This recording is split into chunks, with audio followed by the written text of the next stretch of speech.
Hello future doctors. તો આજના આ વિડીયોમાં આપણે વાત કરીશું રેનિટ 2026નું ગુજરાત માટે એક્સપેક્ટેડ કટ ઓફ કેટલું રહેશે. તો જો તમે ચેનલ ઉપર ના હોય તો અમારી ચેનલ સબસ્ક્રાઈબ કરવાનું ભૂલશો નહીં. અમારી ચેનલ ઉપર તમને આવા જ પ્રકારના વિડીયો મળી રહેશે. તો ચાલો વિડીયો શરૂ કરીએ. તો તમારું કેટેગરી વાઇઝ કટ ઓફ આ મુજબ છે. જો તમે ઓપન કેટેગરીના સ્ટુડન્ટ છો તો તમારે 530 પ્લસ માર્ક હશે તો તમને શ્યોર ગવર્મેન્ટ મેડિકલ કોલેજ મળી રહેશે. 2025ની વાત કરીએ તો 2025માં બીજી મેડિકલ કોલેજમાં એડમિશન માટે તમારે અલગ પ્રકારના માર્ક જોશે, કારણ કે તેમાં તમારે કટ ઓફ હાઈ જ હોય છે દર વખતે.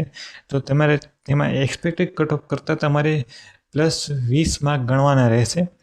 તો આ વખતે જો તમારે બીજી મેડિકલ કોલેજ જેવી કોલેજમાં એડમિશન લેવું હોય તો તમારે તેમાં 550 પ્લસ માર્ક ઓપન કેટેગરીમાં જોશે. જો તમારે બીજી અન્ય કોલેજમાં એડમિશન લેવું હોય તો જેમ કે સુરતમાં યા રાજકોટમાં કોઈ બીજી કોલેજમાં એડમિશન લેવું હોય તો તમારે 530 પ્લસ માર્કની આજુબાજુ હશે તો બી તમને તેમાં એડમિશન મળી રહેશે. જો એસસીબીસીની વાત કરીએ તો એસસીબીસીમાં તમારે 520 પ્લસ માર્ક હશે તો તમને એડમિશન મળી રહેશે આરામથી. જો તમે બીજી જેવી સારી મેડિકલ કોલેજ, ટોપની મેડિકલ કોલેજની વાત કરતા હોય તો તમારે તેમાં 540 પ્લસ માર્ક જોશે એસસીબીસી કેટેગરીના સ્ટુડન્ટને. જો એસસી કેટેગરીની વાત કરીએ તો એસસી કેટેગરીના વિદ્યાર્થીઓને 480 માર્કે તમને શ્યોર સારી એવી ગવર્મેન્ટ મેડિકલ કોલેજ મળી રહેશે. પરંતુ જો તમે ટોપની મેડિકલ કોલેજની વાત કરતા હોય તો ટોપ મેડિકલ કોલેજ માટે તમારે 500 માર્કની આજુબાજુ જોશે. 505 યા 510 માર્કે તમને બીજે મેડિકલ જેવી ટોપની મેડિકલ કોલેજમાં એસસી કેટેગરીના સ્ટુડન્ટને એડમિશન મળી રહેશે. જો એસટી કેટેગરીની વાત કરીએ તો એસટી કેટેગરીના સ્ટુડન્ટ માટે તમારે 450 માર્કે ગવર્મેન્ટ મેડિકલ કોલેજ મળી રહેશે. અને જો તમારે બીજી મેડિકલ જેવી સારી ટોપની મેડિકલ કોલેજની વાત કરતા હોય તો તમારે 470-80 માર્કે તમને બીજી મેડિકલ કોલેજ મળી શકે છે. જો તમે જીમસ મેડિકલ કોલેજમાં એડમિશન લેવા માંગતા હોય તો જીમસ મેડિકલ કોલેજમાં તમારે ઓપન કેટેગરી માટે તમને અહીંયા જીમસનું અલગ પ્રકારે લખી આપું છું. GMERS કોલેજ માટે જો તમારે ઓપન કેટેગરીના સ્ટુડન્ટ છો તો તમારે જીમસ મેડિકલ કોલેજમાં 505 પ્લસ માર્ક હશે તો તમને જીમસ મેડિકલ કોલેજ મળી રહેશે શ્યોર.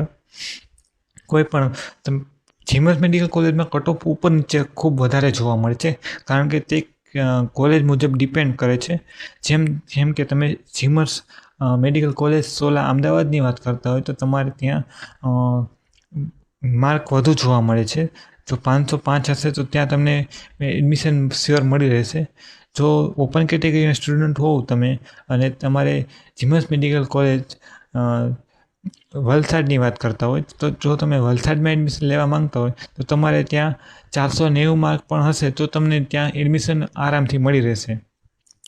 જો એસસીબીસીની વાત કરીએ, જીમસ મેડિકલ કોલેજમાં એડમિશન લેવું હોય તો તમારે 495 માર્કે તમને જીમસ મેડિકલ કોલેજ મળી રહેશે. એસસી કેટેગરીની વાત કરીએ તો એસસી કેટેગરી માટે તમારે 460 માર્કે તમને જીમસ મેડિકલ કોલેજમાં એડમિશન મળી રહેશે. અને એસટી કેટેગરી માટે તમારે 420 માર્કે તમને સારી એવી જીમસ મેડિકલ કોલેજ આ વર્ષે એટલે કે 2026માં મળી રહેશે. આ તમારું સેફ સ્કોર પણ કહી શકો છો. જો તમે આટલા સ્કોરની અંદર આવતા હશો તો તમને સારી એવી જીમસ મેડિકલ કોલેજ શ્યોર મળી રહેશે. તો આ મુજબ તમારા માર્ક હશે તો તમને શ્યોર જીમસ મેડિકલ કોલેજ મળી રહેશે.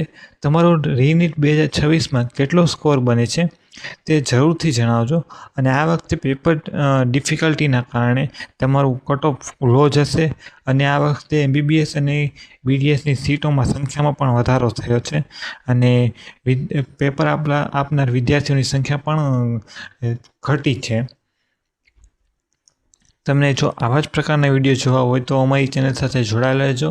તમારો રીનીટ 2026માં સ્કોર કેટલો છે જરૂરથી કોમેન્ટમાં કરજો અને તમારે કઈ કોલેજમાં એડમિશન લેવું છે તે પણ કોમેન્ટમાં જણાવજો. તો અમારી આ વિડીયો જોવા બદલ આભાર. Thank you.